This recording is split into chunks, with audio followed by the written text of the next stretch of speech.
네. 자, 오늘 사무엘상 26장인데요.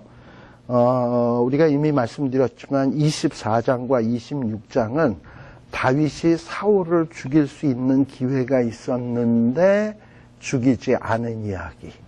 그 가운데 샌드위치처럼 있는 이야기가 25장 사건인데 25장은 사무엘이 죽고 다윗이 저 애굽 근처까지 바란 광야까지 피신했다가 너무나도 살기가 힘들고 먹을 것이 없고 이래가지고 나발이라고 하는 사람의 집에 먹을 것을 요청했다가 보기 좋게 거절당하고 하마터면 피를 흘리는 복수를 할 뻔한 사건을 아비가일이 막은 사건, 그게 25장의 내용이었습니다. 자, 그런데 바로 요 26장에서도 역시 이제 이 다윗이 사울을 죽일 수 있는 기회가 있었던 사건이 등장을 합니다. 특별히 26장 1절에 보면 10사람이라고 되어 있는데 10사람은 10사람이란 얘기가 아니라 10이라고 하는 말은 지명 이름이에요. 지명 이름. 이 헤브론의 남동쪽 한 8km 되는 지점인데요. 이 10이라고 하는 땅은 여호수아 때 이 가나안 정복을 하잖아요. 그리고 그 정복한 땅을 분배했을 때 이 10이라고 하는 땅은 어느 지파의 땅에 속했냐 하면은 유다 지파에 속한 땅이 이 10이라고 하는 그런 지역입니다. 자, 그러니 여기 10사람 하면은 우리가 상식적으로 생각할 때 12지파 가운데 어느 지파 사람이겠습니까? 유다 지파겠죠.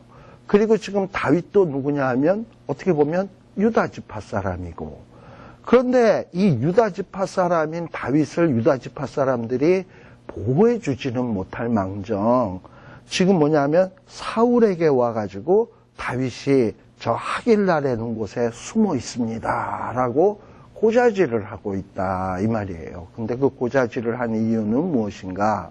이미 이전에 사울왕이 아히멜렉이라고 하는 제사장을 죽이고 그 집안에 85명의 식솔들을 몽땅 죽인 사건이 있다 보니까 이 10사람들이 우리가 다윗을 숨겨줬다가 혹은 숨은 곳을 말하지 않았다가는 우리도 그 제사장처럼 멸문지화 당하지 않을까, 이런 두려움에서 어떤 이렇게 다윗이 어디 숨어 있는지 고발했을 수도 있고, 또 하나는 이 다윗을 이렇게 고발함으로 인해서 사울의 칭찬을 받아서 뭔가 좀 높은 지위로 상승할 수 있는 기회를 얻지 않을까, 어떤 이런 여러 가지 이유로 어쨌든 이렇게 다윗을 사울에게 고발을 하고 있고 넘겨주려고 하는 이런 모습을 보이고 있습니다. 그러니 같은 동족, 같은 지파 사람에게도 다윗이 이렇게 참 어려운 이런 박해를 당하고 고발을 당하고 이럴 때마다 얼마나 마음이 착잡하고 배신감이 들고 그렇겠습니까? 자, 그런데 이렇게 10사람들이 사울에게 고발을 하고 나니까 2절, 사울이 벌떡 일어나서 10황무지에서 다윗을 그야말로 찾으려고 눈이 벌게 가지고 찾으러 다녀요. 그런데 몇 명을 데리고 갔냐? 이미 말씀드렸지만 백성들 가운데서 특별히 뽑은 3,000명의 용사라고 얘기했죠, 지난주일에도.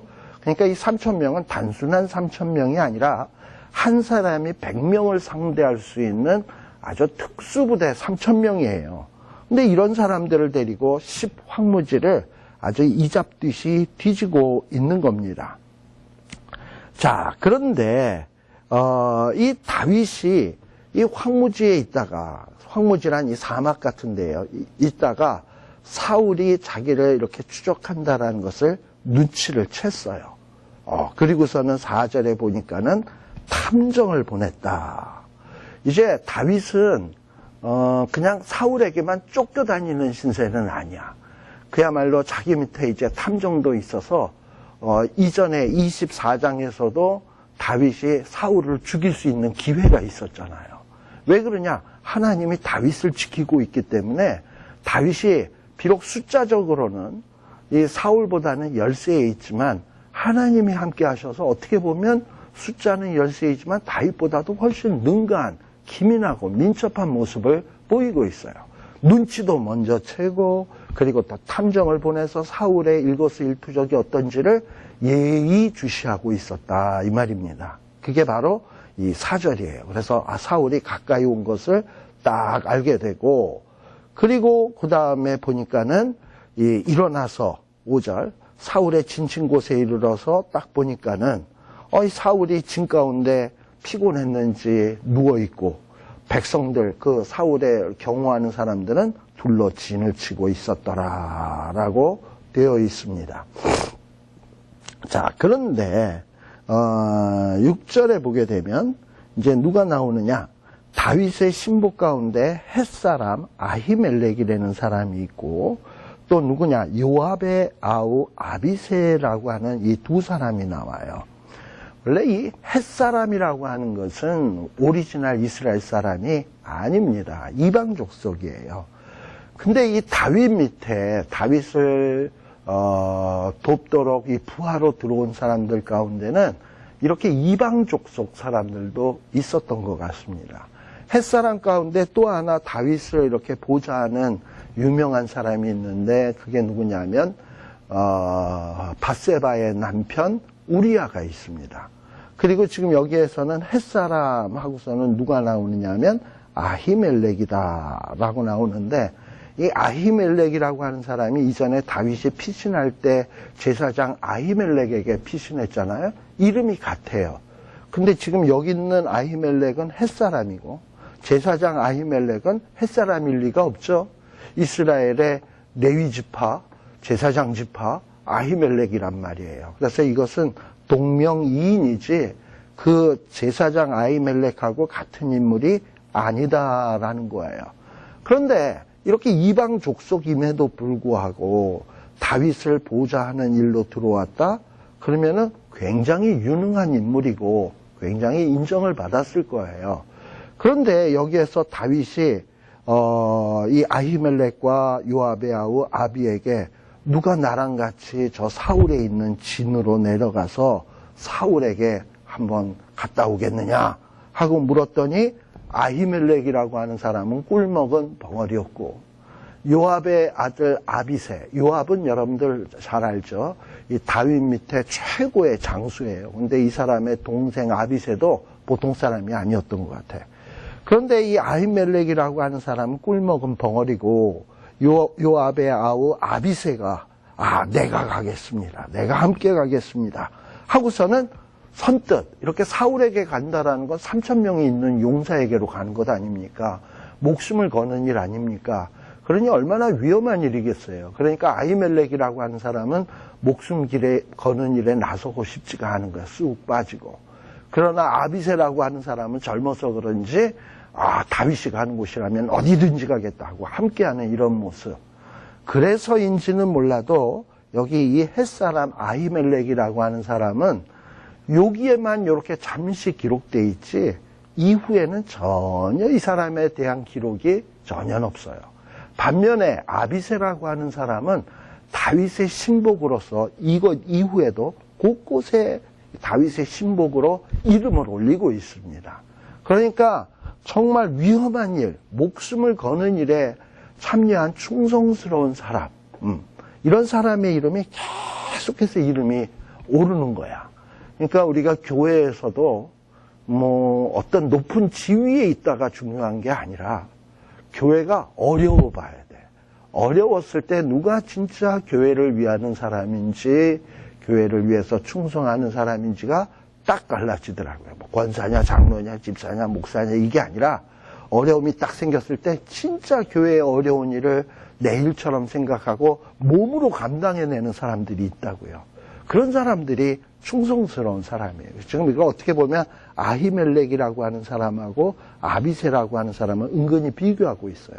지위적으로 보면 아히멜렉이 앞에 나온 걸 보니까 지위적으로는 더 우위에 있는 사람인 것 같은데 현실적으로 지금 다윗의 어려운 지점에서 어려운 일을 할 때는 누가 선뜻 앞에 나서고 있냐 하면 아비새와 같은 사람이 선뜻 나서고 있다 이 말이에요.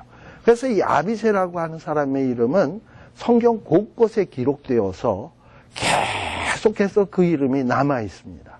그러나 햇사람 아히멜렉은 여기에서만 까꿍하고 잠시 한번 나오고 그 다음에 전혀 기록이 없다라는 거예요. 자, 그래서 이 아비새와 함께 7절에 보면 다윗이 이 사울이 있는 곳으로 나아가 보니까 사울이 피곤해서였는지 진 가운데 누워서 자고 있고, 그리고 창머리가 땅에 탁 꽂혀 있고, 아브넬과 백성들은 그를 둘러 똑같이 누워서 자빠져 자고 있었다라고 되어 있습니다. 특별히 이 창이라고 하는 것은 왕의 권세를 상징하는 거예요. 근데 왕의 권세를 상징하는 창이 땅에 딱 꽂혀 있고, 신하들도 전부 다 누워서 잠을 자고 있습니다. 자, 그러니 이 옆에 있었던 아비새가 다윗에게 뭐라 그러냐. 우리 이전 사건하고도 똑같죠? 하나님이 오늘날 당신의 원수를 당신의 손에 붙이셨다. 그러니 나한테 청하오니 나로 말만 하시면 내가 창으로 그를 찔러서 단방에 땅에 확 꽂게 하겠다. 두 번 찌를 것도 없다. 이러고서는 자기가 죽이겠노라고 아주 그냥 호언장담을 하는 거예요. 이때 다윗은 뭐라고 얘기하냐.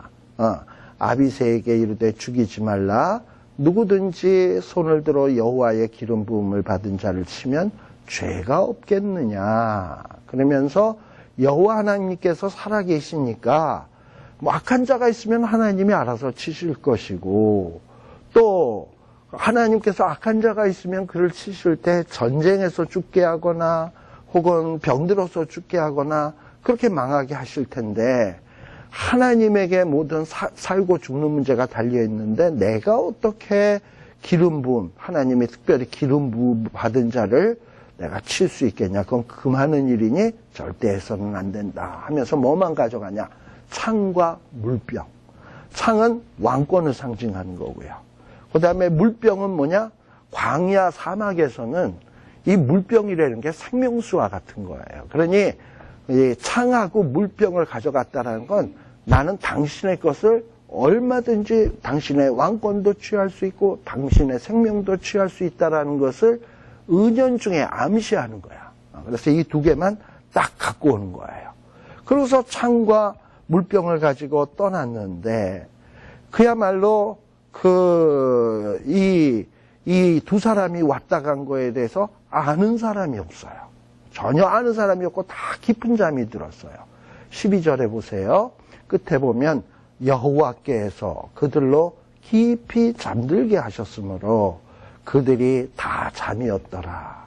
그러니까 이들이 깊이, 사울도 자고 사울의 부하들도 잔 것은 단순히 피곤해서가 아니라 하나님께서 깊은 잠이 들게 하셨다라는 거예요.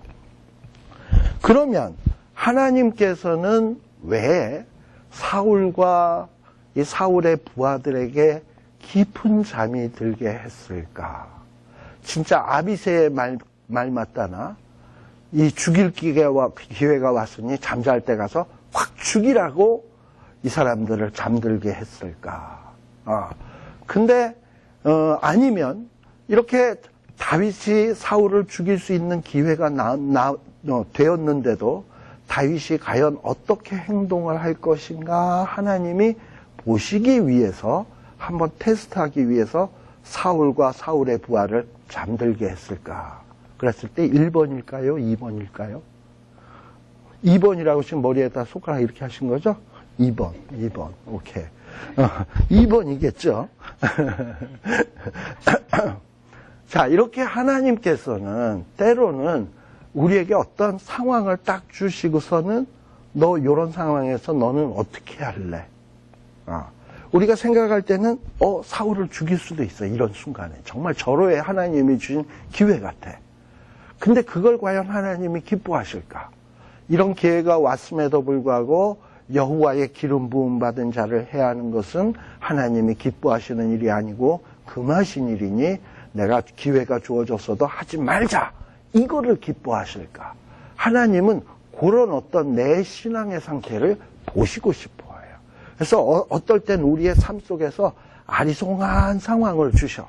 내가 이럴 수도 있고 이럴 수도 있는데 내가 어떻게 할 건가 하는 것을 하나님이 보고 계신다 이 말이에요. 그랬을 때 우리가 정말 선택을 잘해야 되는 겁니다. 그런데 지금 여기서 다윗은 어떻게 하냐 하면은 기가 막히게 선택을 잘한 거죠. 정말 하나님 편에 서서 선택을 하게 된 것입니다. 우리 또 한 팀이 오셨나 보네. 네.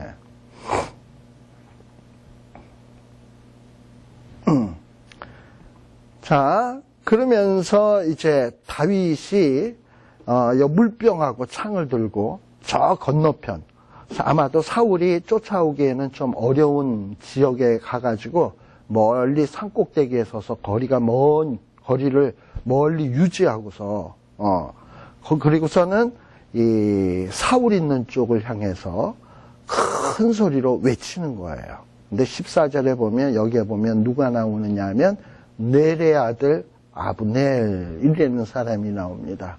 이 사울의 사촌지간이고요. 그리고 사울 왕의 군대 장관과 같은 사람이 아브넬이에요.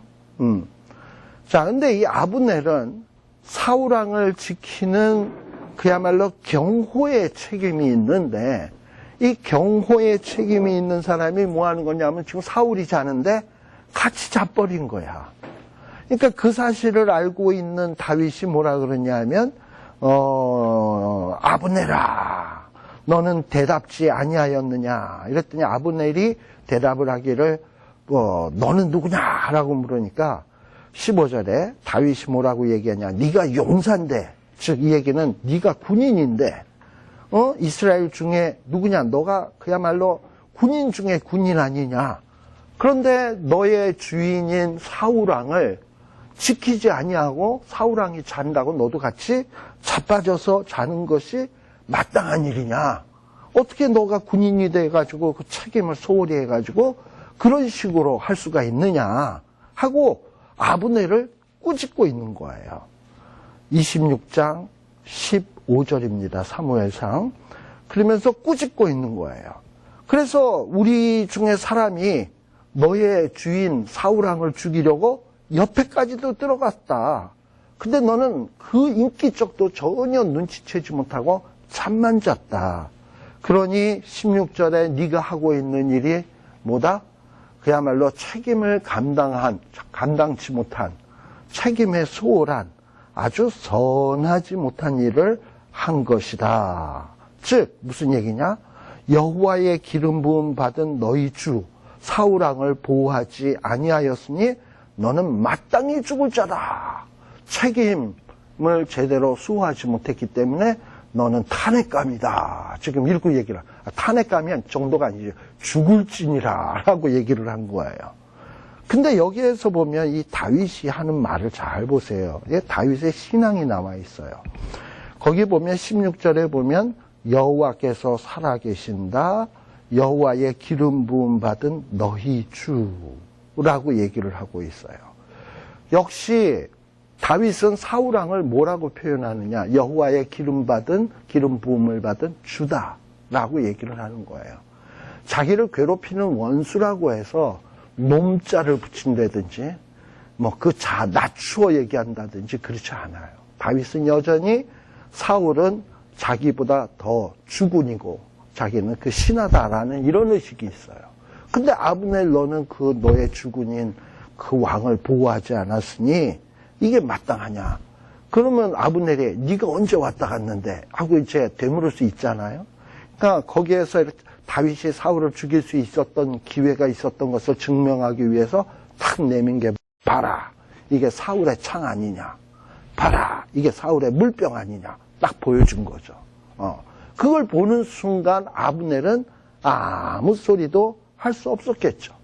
근데 자꾸 무슨 소리가 들리니까 사울도 잠을 자다가 다윗의 음성인 줄 알아듣고 눈이 번쩍 띄었어요.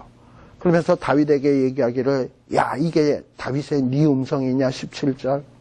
그랬더니 다윗이 또 역시 사울을 뭐라고 부릅니까? 내 주여 라고 부르고 있죠. 그러니까 다윗은 사울을 깍듯하게 자기의 주인으로 모시고 있어요. 내 음성 맞습니다. 또 18절에도 사울을 뭐라고 얘기합니까? 내 주. 내 주. 자기는 뭐예요? 주의 종을 쫓으시나이까. 그러면서 왜 이렇게 나를 자꾸 쫓아다니면서 나를 죽이려 합니까? 내가 뭘 잘못을 했습니까? 내 손에 무슨 악이 있습니까? 하고 막 하소연을 하는 거죠. 그러면서 뭐라고 얘기하냐, 19절. 이제 종의 말을 들으소서. 만일 왕을 격동시켜 나를 해하는 이가 여호와시면, 즉 다윗을 죽이려고 하는 자가 여호와라면 여호와께서는 제물을 받으시기를 원하나이다마는, 여호와께서 제물을 받는다라는 건 누구를 제물로 받겠다는 거냐면, 여호와가 지금 누굴 죽이려 한다고요? 다윗을 죽이려 한다면은 다윗이 죽어서 제물로서 하나님 앞에 바쳐지는 것이 맞지만, 만일에 지금 다윗을 죽이려고 하는 자가 여호와가 아니라 사람들, 인자들이라면, 사람들이 죄 없는 다윗을 막 죽이려고 한다면 그들은 뭘 받는다? 저주를 받을 것이다.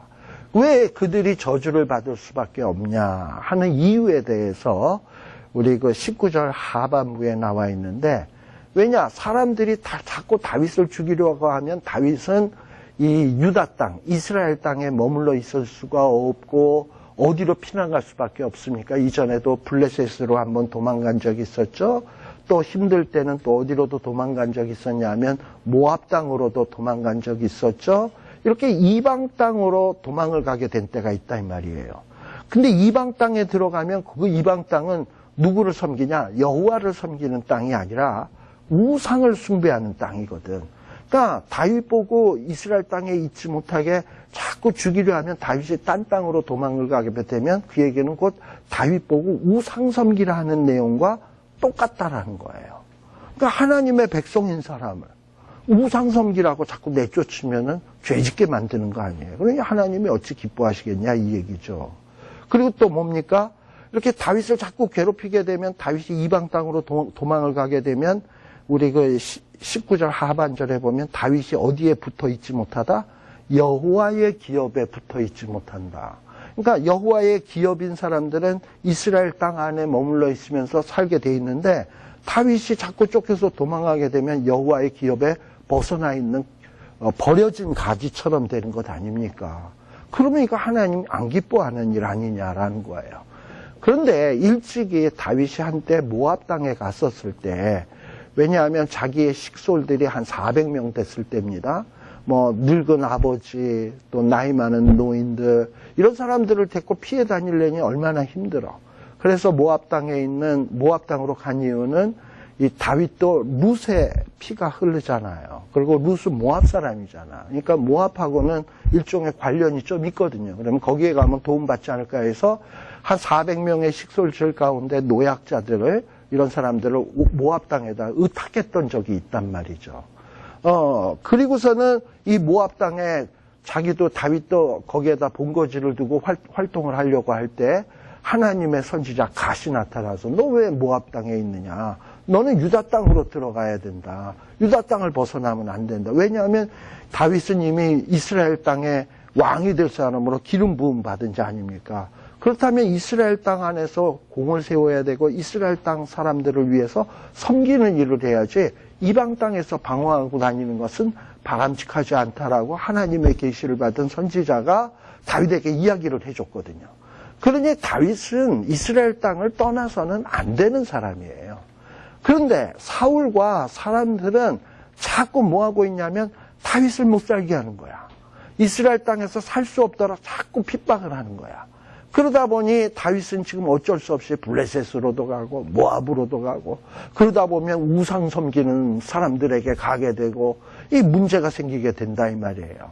그러니 이런 자들은 하나님이 기뻐하는 일을 하지 않기 때문에 하나님 앞에 벌을 내리실 거다라는 거예요.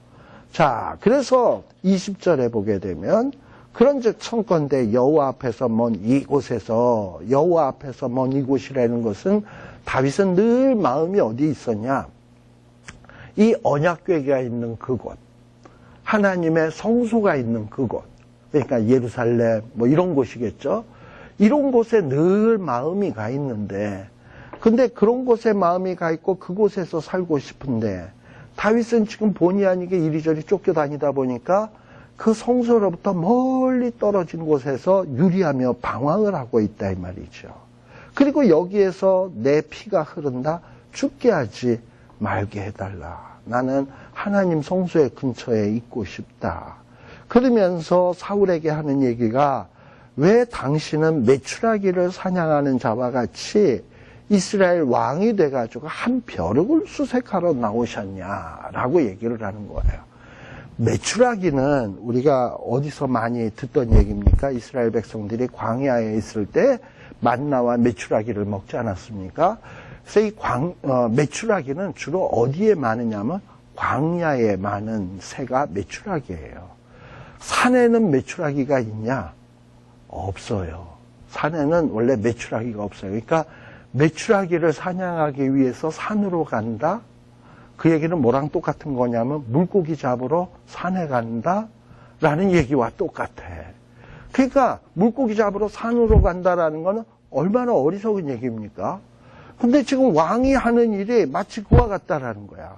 메추리를 잡으려면 광야로 가야죠. 죄인을 잡으려면 광야로 가야지. 난 죄인도 아닌데 왜 나를 잡기 위해서 자꾸 이렇게 산으로 쫓아오냐 이 말이죠. 그리고 나는 뭐냐? 왕이 그렇게 나를 질투하고 시기할 만한 대상이 아니고 나는 지극히 미천한 벼룩과 같은 존재인데 이스라엘의 존귀한 왕이 되어가지고 이렇게 벼룩과 같은 존재를 그냥 찾아다니면 되겠습니까? 라고 그야말로 그냥 슬픔을 담아서 사울왕에게 하소연을 하게 되는 거예요. 자, 이러자 어떤 변화가 나타났냐? 21절 사울이 아주 놀라운 고백을 합니다. 내가 뭐 했다? 범죄했다.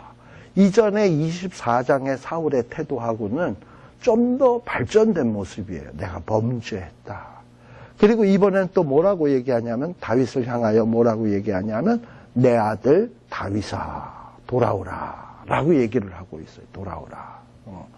그리고 네가 오늘 내 생명을 귀중히 여겼은즉 내가 다시는 너를 해하려 하지 않겠다. 내가 어리석은 일을 하였으니 대단히 잘못되었다. 그러고서는 다윗이 뭐라 그러냐면 왕은 창을 보세요. 그리고 이 창 내가 소년을 보낼 테니까 이거 가져가세요. 하고서는 다윗이 당신을 죽일 수 있는 기회가 충분히 있었음을 입증하는 자료로 창을 돌려보내게 되는 거예요. 그러면서 하는 얘기가 23절 여호와께서 각 사람에게 그 의와 신실을 갚으시리니 이는 여호와께서 오늘날 왕을 내 손에 묻히셨으며 나의 손을 들어 여호와의 기름 부음 받은 자가 치기를 원치 아니하였음이니라. 이러면서 다윗은 다윗 왕의 생명을 중히 여겼고요. 그리고 또 하나님은 이런 다윗의 생명을 또 어떻게 하냐? 중히 여기셔서 다윗을 앞으로의 삶 속에서 구하여 내시기를 바라나이다 하고 다윗이 이렇게 하소연을 하고 있습니다. 자, 그랬더니 이 사울이 이런 다윗의 얘기를 듣고 뭐라고 얘기하냐? 내게 복이 있을 것이다. 내가 큰 일을 행할 것이고 여기서 큰 일을 행한다라는 얘기는 사울도 알고 있었어요. 자기의 뒤를 이어서 누가 왕이 될지를. 이미 사울은 사무엘 선지자로부터 너보다 더 나은 자에게 왕권을 주겠다라는 이 예언을 받은 자거든요. 근데 이 사울은 자기보다 나은 자가 누구냐 생각을 할 때 다윗이거든. 그러니까 이 다윗이 자기 뒤를 이어서 왕이 될 거라는 걸 너무나도 잘 알고 있었어요. 그래서 네가 큰 일을 행하겠고 너가 반드시 승리하리라. 그리고서는 이렇게 뭐 잘못을 했으면 사울이 잘못했다라는 걸 느꼈으면 다윗을 데리고 가야 될 것 아닙니까? 그런데 여기에서도 보면은 다윗은 자기 길로 가고 사울은 자기 곳으로 돌아가니라. 이 얘기는 뭡니까? 사울이 말뿐이었지 진심은 아니었다라는 것을 볼 수 있습니다. 자, 이런 태도를 딱 본 다윗은 무슨 생각을 하겠습니까? 27장 1절.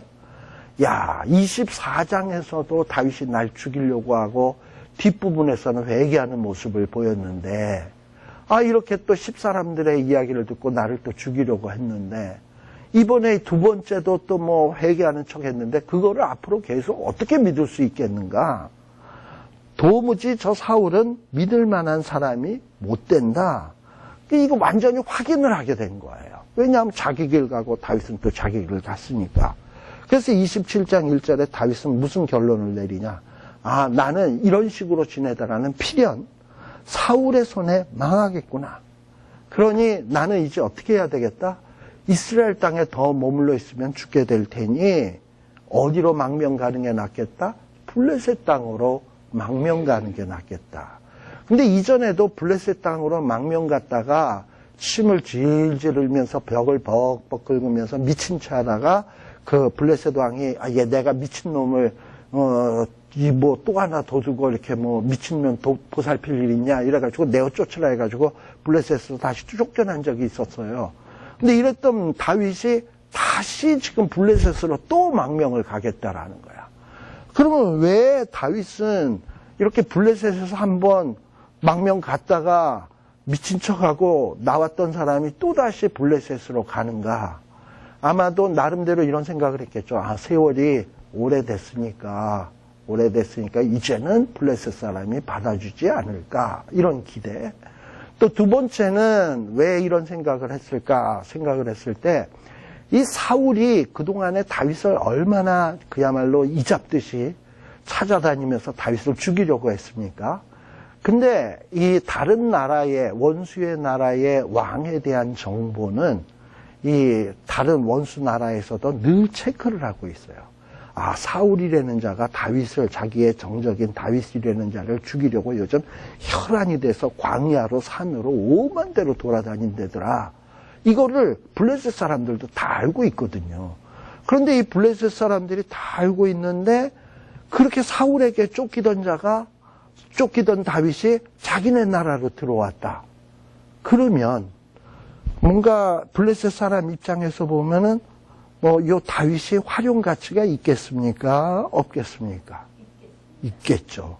예를 들면 북한에 있는 김정은이가 자기의 정적인 누구를 막 죽이려고 하는데 이 사람이 요리 피하고 저리 피하고 막 이러다가 결국은 저 유럽 쪽으로 가서 대사관으로 해서 한국으로 망명 신청을 했다 그런다면 한국은 얼른 받아들여야 되겠습니까? 말아야 되겠습니까? 얼른 받아들여야죠.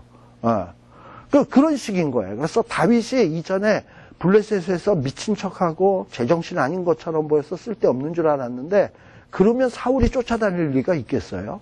아, 그때는 자기가 살기 위해서 어쩔 수 없었던 것이고 다윗을 잘 보호를 하면 우리가 사울을 견제하는데 사울과 블레셋은 원수니까 견제하는데 다윗이 지렛대 역할을 할 수 있겠구나. 그리고 사울이 죽고 다윗이 왕이 돼서 이스라엘로 복귀를 했을 땐 이스라엘과 이 블레셋의 관계를 좋은 관계로 유지할 수 있겠구나. 왜냐하면 다윗을 그동안 보호해 줬으니까요. 예를 들어서 지금 중국에서 보호하고 있는 누구예요? 김정남? 김평일인지 김정남인지 김정남.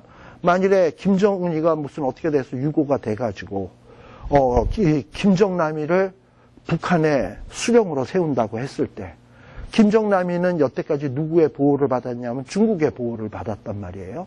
그러면은 김정남이가 만일에 북한의 최고 지도자로 갔을 경우에는 중국과 북한의 관계는 좋을 수밖에 없겠죠. 그러니까 이런 계산을 블레셋 사람들이 했을 거고 또 그 계산을 누구도 한 거냐? 다윗도 한 거예요. 근데 이것은 어떻게 보면 인간적으로 보면 계산 참 잘한 겁니다. 그런데 하나님의 뜻으로 보면 계산 잘못한 겁니다. 일찍이 다윗은 선지자로부터 이방 땅에서 돌아다닐 때 너 왜 이방 땅에 있어? 모압 땅에 있어? 너는 예루살렘으로 유다 땅으로 들어가. 하고선 하나님으로부터 다윗이 있어야 될 것은 어디라고요? 암만 위험해도 이스라엘 땅 아니라는 거예요. 그런데 지금 다윗은 뭐냐? 사울이 쫓아다니고 어떤 위협을 느끼고 위기를 만나니까 어쨌든 살아야 되겠다 해가지고 머리를 굴린 거예요. 머리를 굴렸을 때 뭐가 최대한 좋은 방법이냐? 블레셋 망명이 최고 좋은 방법이다. 또 블레셋을 택한 이유 중에 하나는 이전에 모압에도 피해봤잖아. 모압 나라에도 거기에 피신을 해봤잖아요. 근데 군사력으로 볼 때 모압보다는 훨씬 더 어느 나라가 강하냐면 블레셋이 더 강해. 그러니 피해 있을래도 강한 쪽에 가서 피해 있는 게 자기가 안전하지. 약한 나라 쪽에 있으면은 이거 언제 어떻게 될지 모른단 말이죠. 그러니 다윗이 모압 땅보다는 블레셋이 더 안전하다 해가지고 블레셋에 피한 거예요. 그러니 인간적인 판단으로 보면 다윗이 얼마나 머리를 많이 굴렸습니까? 근데 이게 문제라는 거예요. 항상 하나님의 사람이 하나님 소견에 옳은 대로 하지 아니하고 사사기에 나오듯이 자기 소견에 옳은 대로 하게 되면 조금만 시간이 지나 보면은 어떤 결과가 오냐? 자기 소견으로 한 것이 얼마나 잘못된 것인지를 뼈저리게 후회할 날이 오게 되는 거예요. 바로 이제 다윗이 그런 경험을 하게 되는 겁니다. 그래서 27장 1절에 보니까 블레셋 사람의 땅으로 피하여 들어간 것이 뭐다? 상책이다. 제 성경에는 그렇게 나와요. 개역개정에는 뭐라고 나옵니까? 조리로다 이렇게 나옵니까? 전 옛날 개역 한글이라서 그런지 들어간 것이 상책이다 라고 돼 있어요. 그러니까 사람 판단으로 볼 때 최고 상책이 뭐냐? 블레셋만 명하는 거다 라는 거예요. 근데 이거는 사람 보기에 그렇다는 거지 하나님은 뭐냐? 다윗이 어디 있어야 된다? 이스라엘에 있어야 된다. 자, 이스라엘에 있어야 되는 정당성이 뭡니까? 사울이 코앞까지 쫓아왔는데도 하나님은 사울을 어떻게 했어요? 피곤해서 잠들게 했어요. 누구도 잠들게 했어요? 사울의 부하 3,000명 그 용사들도 잠들게 했어요. 그러니까 하나님은 다윗을 보호하기 위해서라면 다윗을 쫓는 자들을 잠들게도 하셔.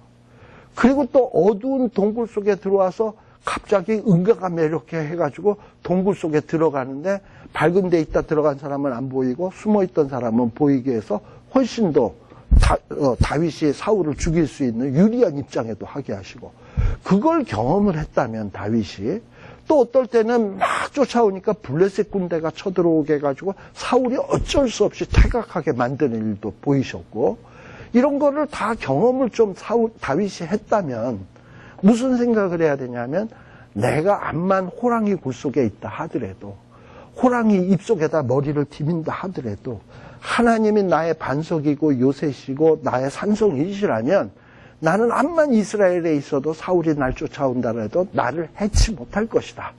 이거를 깨닫고서는 하나님의 뜻이 내가 이스라엘 땅에 있는 거니까 난 이스라엘 땅에 있어야 돼. 망명? 어떻게 보면 인간적인 방법으로는 상책이지만 그건 하나님이 기뻐하는 일이 아니야. 나는 이스라엘 땅 안에서 이스라엘 백성들을 섬기면서 있어야 돼. 이런 결심을 해야 옳다 이 말이에요. 우리가 간혹 교회에 어떤 분란이 일어났을 때 내 신앙을 잘 유지 보존하기 위해서 뭐가 상책이에요? 교회를 떠나는 게 상책이로다. 이렇게 생각이 들 때가 있잖아요. 많은 사람들이. 네, 대부분 사람들이 그렇게 생각을 하고 교회가 시끄럽다, 어렵다. 그러면 골치 아프다. 내가 이러다가 내 신앙도 까먹겠다. 이러고서 애했다 모르겠다 떠나는 게 상책이로다 하고서 떠나면 이게 상책 같아 보이지만 상책이 아니에요. 이 교회는 마치 뭐와 같으냐 부부지간에 남편과 아내의 관계예요. 남편과 아내의 관계가 늘 좋을 때만 있겠습니까? 힘든 때도 있지. 그럼 힘들 때 부부지간에서 야 이혼하는 게 상책이로다 하고 이혼하기 시작하면 그 사람은 한 일평생 사는 동안 20-30번은 이혼하고 재혼하고 이혼하고 재혼하고 이렇게 할걸? 근데 지금 교회도 그렇게 하는 식으로 하는 사람이 얼마나 많습니까? 이건 좋은 방법이 아니에요. 저는 가능한 하면 우리가 하나님이 나에게 어떤 교회로 인도하셨으면 그 교회에서 신앙생활을 하면서 비가 오나 눈이 오나 바람이 부나 머리가 팥불이 되도록 있다가 마지막 로즈일 갈 때까지 그래서 입관 예배 드리고 장례 예배도 그 교회에서 드리는 게 가장 바람직하다고 생각이 돼요. 교회는 그런 거예요. 왜냐하면 그 교회에서 하나님께서 내게 맡겨주신 일감이 있는 거야. 그 일을 감당하기를 원하는 거예요. 그러니까 지금 이 다윗도 이스라엘 안에서 해야 될 일감이 있는데 내가 이제 죽을 지경에 이르렀다. 사울이 온 경내에서 나를 수색하다가 그야말로 이제 내가 만일에 블레셋으로 망명을 하게 되면 수색해도 이스라엘 땅에 없으니까 절망하게 될 것이고, 그러다 보면 나는 사울의 손에서 벗어날 것이다. 이 얼마나 훌륭한 생각이냐. 이거야말로 상책이로다 생각을 해가지고 벌떡 일어나서 어디로 도망을 갔냐. 블레셋으로 갔다라는 게 2절이에요.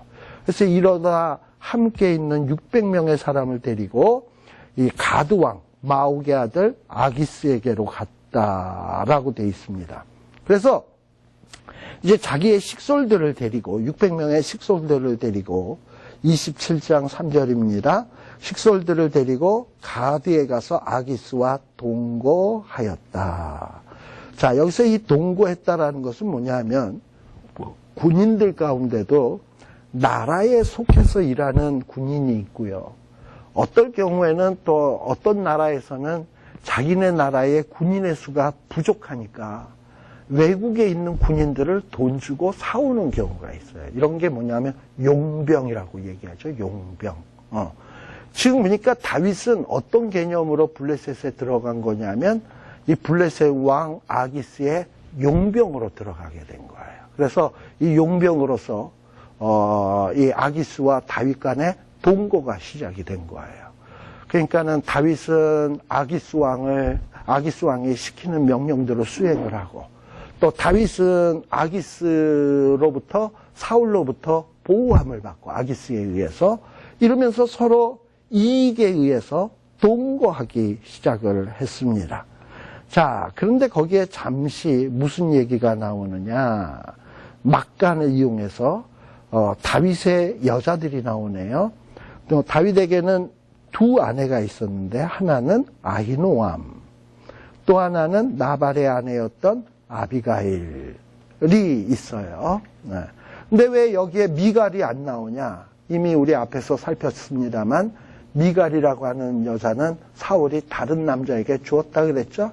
그래서 미갈은 성경에서 더 이상 다윗의 아내로 인정하지 않습니다. 누구만 인정하냐? 아히노암과 아비가일만 부인으로 인정되고 있는 거예요. 자, 그런데 어떤 자가 또 다윗이 가드로 도망했다라는 걸 사울에게 딱 읽는 거야. 그러니 뭐 이제 사울 왕이 더 이상 수색해봐야 뭐 무슨 소득이 있겠습니까? 그래서 이 사울도 포기를 하게 됐습니다. 마치 이런 이야기가 어떤 것처럼 느껴지냐면 다윗이 상책을 썼기 때문에 최고 좋은 계획, 망명이라고 하는 것이 다윗이 피할 수 있는, 생명을 부지할 수 있는 최고의 방법을 쓴 것이다. 정말 상책을 한 거다라는 것처럼 다윗의 계획한 대로 이루어진 것 같죠. 왜냐하면 사울이 이제 더 이상 쫓지 않으니까. 그러니 다윗은 그야말로 머리를 잘 썼고 그 머리를 잘 쓴 대가를 톡톡히 받은 것 같다라고 보여지지만 5절서부터 등장하는 내용은 그게 아니다라는 얘기를 지금 보여주고 있는 겁니다. 자, 그 얘기가 뭐냐? 자, 5절에 보면 이제 다윗과 아기스 사이에 이제 이 동거가 시작되는데요. 다윗의 식솔이 600명이나 되니까 이거는 이 600명이라고 하는 것은 남자 장정, 싸움에 나갈 만한 사람, 군인의 숫자가 600이거든요. 그럼 그 아내, 자녀, 아버지까지 포함하면 최소한 2,400명에서 한 3,000명 정도 되는 사람들이에요. 600명이라고 한다면. 그러면 이 3,000명에 되는 사람들을 먹을 거, 입을 거, 또 거주할 곳을 누가 다 책임을 져야 되냐면 다윗이 책임을 져야 돼요. 이게 쉬운 일이 아니에요. 그러니 이 다윗이 아기스에게 가서 정중하게 부탁을 하는 거죠. 아기스 왕이요. 당신에게 내가 만일에 은혜를 입었다면 우리 3,000명 되는 식솔이 살 수 있는 성읍을 하나 주시지 않겠냐. 이러고선 성읍을 달라고 얘기하는 거예요. 그럼 여태까지는 어디에 살았냐? 왕도, 이 가드에 이 궁궐이 있는 곳에 함께 있었어요. 근데 다윗이 이런 생각을 하게 된 것도 뭐냐면 다윗이 또 뭘 한 거냐면 머리를 굴린 거예요. 이 3,000명 되는 이스라엘 사람들이 블레셋하고 살고 있으면 이건 뭡니까? 물과 기름을 섞어놓은 것과 똑같아요. 이게 문제가 없이 평안할 수 있겠습니까? 블레셋 사람들은 저것들은 저 이방 민족들이 와서 3,000명 여기서 뭐 하는 거야? 우리가 왜 저것들을 먹여 살리고 보호해줘야 돼? 블레셋 사람들이 너네들 왜 쓰레기 같은 것들이 우리 땅에 와서 먹고 자고 그야말로 빈대 붙어서 살고 있어? 라고 얘기하면 왜 우리가 하는 일이 없어? 우리는 아기스 왕의 그 명령을 다 따르고 있는데 이러다 보면 티격태격 하다가 쌈날 수 있잖아. 보호받으러 왔다가 그야말로 문제거리를 만들 수가 있단 말이죠. 그러니까 다윗은 어떻게 해서든지 블레셋 사람하고 격리된 지점에서 살기를 원하지 왕도에 있었다가는 문제가 발생할 것 같다라는 이런 생각을 하나 했을 것이고, 또 하나 어떤 생각을 했을 수가 있냐면은 이 블레셋 왕도 안에 있다 보면 이 왕도 안에는 왕궁이 있을 뿐만 아니라 또 블레셋 사람들이 섬기는 다곤과 신전과 같은 우상 숭배하는 그런 곳이 많잖아요. 그런데 있다 보면 이게 하나님의 백성들이 이런 우상 신전이 드글드글한 곳에 있다 보면 이들의 신앙이 망가지지 않을까. 그래서 이것저것 생각을 하다 보니까 다윗이 무슨 생각이 드냐면 왕도에서 떠나서 블레셋 사람하고 좀 떠나서 변두리 같은 데서 우리끼리만 모여 사는 것이 문제를 최소화하는 일이겠다라는 생각을 해가지고 왕 앞에 정중하게 뭐라고 얘기하냐면 지방성읍, 왕도가 아닌 지방 뚝 떨어진 지방성읍 급에 살게 해달라. 그런데 이 지방성읍에 살게 해달라 그러면 이 아기스가 이놈이 왜 그러지? 어디 외딴 곳에 가서 역모를 꾀하려고 그러나? 이러고서는 의심을 할 수 있잖아요. 그러니까 다윗은 또 그 의심을 없애게 하기 위해서 뭐라고 얘기하냐? 나같이 미천한 자가 당신의 종이 어찌 존귀하신 당신과 함께 거할 수 있겠냐? 나는 저 지방 변두리에 있고 당신은 이 좋은 곳에 있어야지.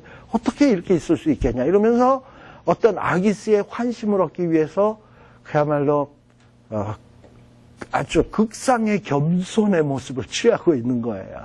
오해하지 않도록.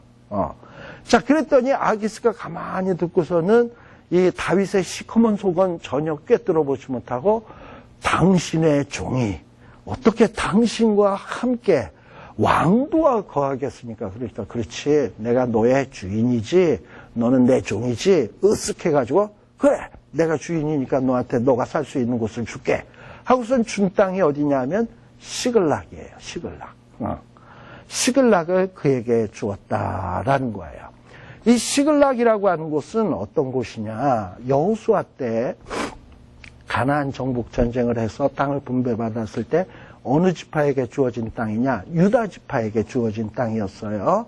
근데 이 유다 지파가 시므온 지파랑 땅이 같이 남쪽에 같이 있었잖아.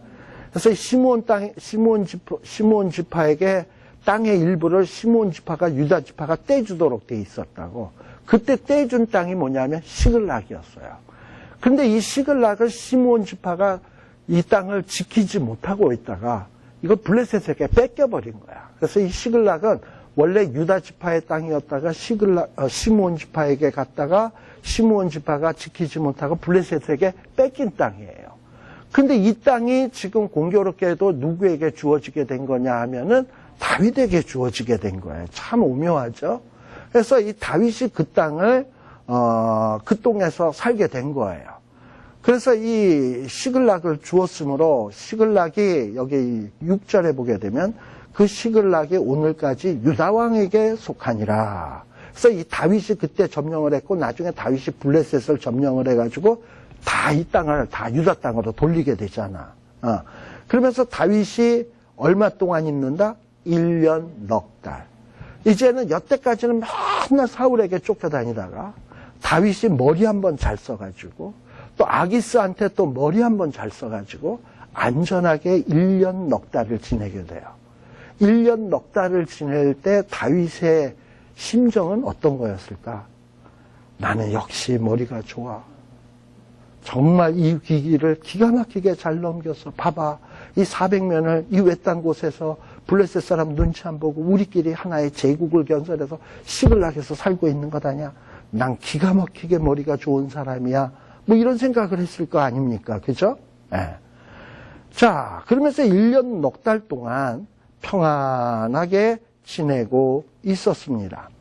그랬는데 이 다윗이 또 그냥 1년 넉 달 동안 그냥 탱자탱자 이러고선 살면은 또 안 되잖아. 블레셋 사람의 혜택을 입으면서 사니까 블레셋 사람을 위한 무슨 일을 해야 될 거 아니에요. 그래서 이 다윗이 뭘 어떻게 했냐. 8절. 다윗과 그의 사람, 그의 부하들 600명의 용사들이겠죠. 용사들이 올라가서 어디를 쳤냐. 구술 사람, 기르스 사람, 아말렉 사람을 침노했다라는 거예요. 이 구술, 기르스, 아말렉 사람들은 어떤 사람들이냐. 오래 전서부터 이 구술 또는 기르스, 아말렉 사람들은 오랫동안 이 이스라엘 나라를 괴롭히던 족속들이야.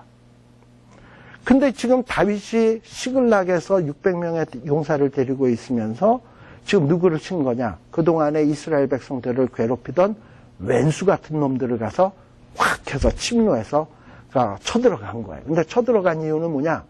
이 시글락에 있는 이 3,000명이나 되는 자기의 식솔들을 먹이고 입히고 재우고 하려면은 어떤 물질이 있어야 될 거 아니에요. 근데 그 물질을 그 당시에는 어떻게 보급하겠습니까? 남의 나라를 쳐서 빼앗아 오는 수밖에. 그래서 지금 누구를 쳐들어간 거냐? 기르스, 아말렉, 그술 사람들을 쳐들어가서 이것을 싹 쓸어온 거예요. 자, 그런데 9절에 보면 다윗이 어떤 행동을 하냐? 그 땅을 쳐서 뭐 했다? 남녀를 살려두지 아니하고 또 양과 소와 낙대와 약대와 의복을 취하고 돌아와서 아기스에게 이르렀다라고 돼 있어요. 사람은 싹 다 죽이고 뭐는 살려갖고 왔다? 짐승들만 살려갖고 왔다. 왜 이 다윗이 사람을 싹 다 죽였을까? 그리고 짐승을 살린 이유는 뭘까? 과거에 하나님께서 이스라엘 백성들이 가나안 땅에 들어가면 가나안 7족속들은 호흡이 있는 것들은 남기지 말고 싹 죽이라 그랬어요. 근데 그때 호흡이 있는 것들은 싹 죽이라고 했을 때 누구까지도 그거는 포함하는 얘기냐면 호흡이 있는 것들이니까는 짐승까지도 다 포함하는 거야. 싹 다 죽여야 되는 거예요. 그런데 지금 이 다윗의 행동도 그 신명기의 그 명령의 일환으로 봐야 될 것인가 한번 생각해 볼 필요가 있단 말이에요. 지금 어디를 봐도 하나님이 너가 그술과 기르스와 여기 어디야? 아말렉 사람들을 싹 다 죽여라. 호흡이 있는 것들을 남기지 말아라. 라고 명령을 내린 적이 없어요. 이거는 하나님이 가서 치라 그래서 간 전쟁이 아니고 다윗이 자기 식솔들을 위해서 어떤 식량을 구하고 어떤 재산을 취하기 위해서 한 전쟁이지 하나님이 시켜서 하는 성전이 아니란 말이에요. 근데 지금 다윗이 친 대상들이 누구냐? 과거에 이스라엘을 쳤던, 이스라엘을 괴롭혔던 원수 같은 종자들이야. 그러니까 다윗이 왜 그 사람들을 쳤냐? 이참에 이스라엘의 원수도 갚을 겸, 재산도 뺏어올 겸, 일석이조의 효과가 있잖아요. 근데 블레셋 입장에서는 어떠냐? 이 그술, 아말렉 이런 사람들은 이스라엘에게는 적이 될지 모르지만 블레셋에게는 전혀 손해될 게 없는 사람들이야. 자기네 나라는 쳐들어온 적이 없으니까. 그러니까는 왕 입장에서 보면 다윗이 그술, 아말렉 이런 사람을 쳤다라는 얘기를 들으면 이것이 아직도 이스라엘 편이야? 하고 의심할 수 있는 소지가 있는 내용이에요. 그러니까는 이 다윗이 아기스에게 딱 와가지고 하는 얘기가 뭐냐 10절에 아기스에게 딱 도착을 하니까 10절에 보면 아기스가 야 오늘 너는 누구를 침노했냐? 그랬더니 다윗이 뭐라고 얘기합니까? 유다 남방, 여리무엘 사람 남방과 겐 사람 남방이다. 자, 앞에는 분명히 어디를 쳤다고요? 구슬, 이런 데를 쳤잖아. 근데 지금 아기스에게 보기하기는 전혀 다른 지명을 얘기를 하고 있어요. 자, 근데 만일에 사람을 살려뒀고 다윗이 아기스에게 와서 우리가 친 데는 이렇게 지금 다른 지명, 겐사람, 여리무엘 남방 이런 데를 쳤습니다. 이랬을 때 만일에 아말렉이나 아까 그 어디입니까? 그술이나 이런 데 사람이 살아있어가지고 다윗이 저거 거짓말하는 겁니다. 우리를 쳤는데 지금 엉뚱한 데 쳤다고 그럽니다. 이렇게 하면은 얘기를 해버리면 다윗은 누굴 속인 게 돼요? 왕이 아기스를 속이게 된 거야. 아주 아기스에게 불충한 신하가 되는 거예요. 그렇잖아요. 그러니까 그런 소리를 아예 못하도록 입을 다 막아버린 거야. 다윗이 굉장히 잔인하죠. 이런 걸 보면. 그러니까 지금 다윗은 블레셋에 들어올 때도 무슨 생각으로 왔습니까? 자기 인간적인 상책으로 들어온 사람이고, 블레셋에 들어와서도 살아야 되겠으니까 뭐냐면 자꾸 인간적인 생각을 쓰는 거야. 이 구슬 아말렉 사람들을 살려두면 이것들이 나중에 화근이 될 수 있지. 아예 입을 막자. 죽여. 말 못하는 뭐만 살리자? 짐승만 살리자. 그리고 왕 앞에 와서는 뭐냐? 쳐들어간 데가 엉뚱한 데라고 거짓말을 딱 해. 어떻게 보면 인간적인 처세를 기가 막히게 잘하고 있는 것 같죠? 인간 처세를 참 잘하고 있는 것 같아요. 그런데 어쨌든 이게 들통날 리가 없지. 왜냐하면은 이 구슬이라든지 아말렉에 있는 사람을 싹 다 죽여버렸으니 누가 무슨 말을 하겠습니까? 아무 소리 못 하는 거지. 그러니까 이때 또 다윗은 무슨 생각을 할까요? 나는 진짜 천재야. 나는 처세의 여왕이야. 선거의 여왕 이러고 있습니다만은 나는 처세의 왕이야. 이러고서는 나의 처세술은 기가 막혀 하고 생각을 할 수 있을 거 아닙니까? 이런 거예요. 자, 그러다 보니까 아기스는 이런 다윗의 얘기에 깜빡 속아 넘어가는 거예요. 11절에 그 얘기가 나오죠. 다윗이 이렇게 남녀를 다 죽이고 살려서 가드로 포로로 잡아가지 아니한 것은 그의 생각에 그들이 우리에게 대하여 이르기를 다윗의 행사가 이러하여 블레셋 사람의 지방에 거하는 동안 이같이 행하는 습관이 있다 할까 두려워함이었더라. 즉 무슨냐면 다윗이 블레셋에 있으면서 자꾸 이스라엘을 위해서 일을 하는 거야. 이스라엘의 원수들을 침노하고 이스라엘 원수들의 것을 빼앗아다가 이스라엘 백성들을 도와주다. 이 사람은 블레셋 편이 아니라 다 이스라엘 사람입니다. 이런 얘기를 할까봐, 그런 얘기를 할까봐 아예 사람들을 싹 죽여버린 거예요. 그러다 보니까 12절에 아기스는 뭐합니까? 다윗을 믿고, 그러니까 다윗이 어디를 쳐들어갔다라고 믿는 겁니까? 여리무엘 사람 유다 남방, 여리무엘 사람 남방, 겐 사람의 남방을 쳐들어간 거로 믿는 거예요. 근데 여러분들 보세요. 다윗이 어디를 쳐들어갔다고? 유다 남방. 유다 남방은 어느 땅이에요? 이스라엘 땅을 쳤다는 거 아닙니까? 겐 사람 또 누군지 아세요? 겐 사람은 이스라엘하고는 굉장히 밀접성이 있는 사람이에요. 이드로. 그러면서 이스라엘하고는 굉장히 밀접한 친밀한 관계에 있는 사람이야.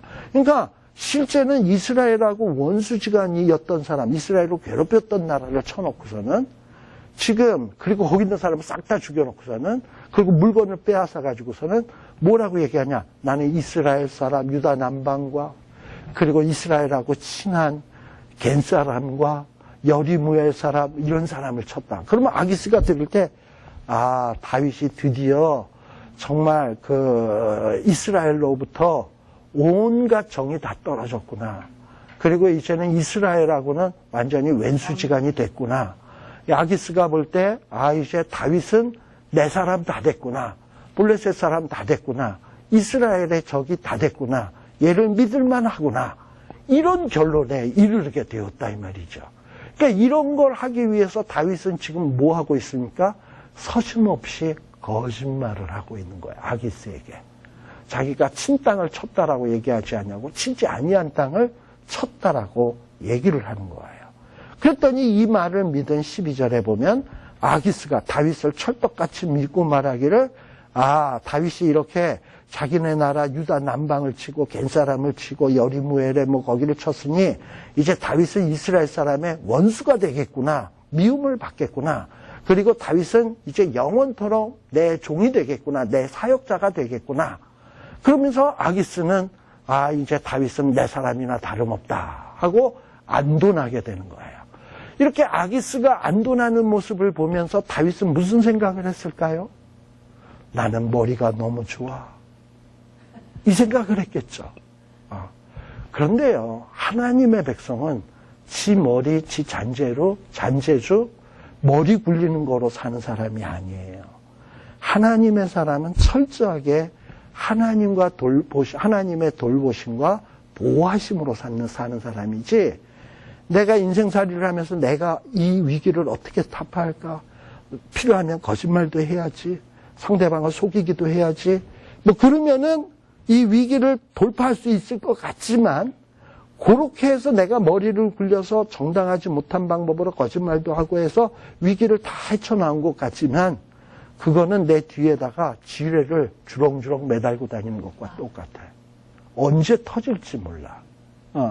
지금 이제 그런 어떤 터지는 사건들이 어디서부터 등장하게 되느냐? 28장에서 등장하게 되는 거예요. 그래서 이 얘기는 잠시 쉬었다 가도록 하겠습니다. 권사님 모시니까 쉬었다.